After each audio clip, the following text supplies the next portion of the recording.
NVIDIA GeForce RTX Ampere chips feature 3 binning tiers. Mostly good dies are present.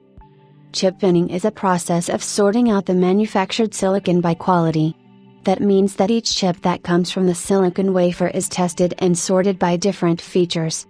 For example, a chip is tested for how much voltage it takes for operation, how cool it runs, and of course how it overclocks. By putting their chips through various testing, manufacturers often create binning tiers, where they can differentiate good and bad chips, so they know where to send, and if they should send the chips.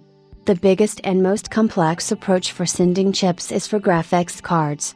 As there are different types, manufacturers like NVIDIA and AMD need to send them chips of various qualities to incorporate in their products. It is a rather time-consuming and complex process to find out the bin type and the tier of chips. However, today we are getting some information from Igor's lab. According to their sources, it is said that NVIDIA's latest GeForce RTX Ampere lineup features 3 binning tiers.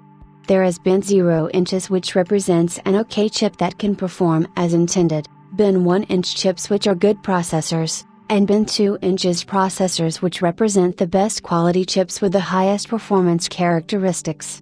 These bin 2 inches dies run cooler compared to the rest and achieve higher overclocking speed.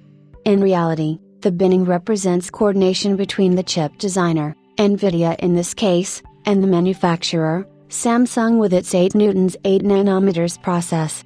It is said that from the complete pilot run of Ampere chips, Samsung ends up with 30% of the bin 0 inches dies, 60% of bin 1 inch dies, and only 10% of bin 2 inches dies.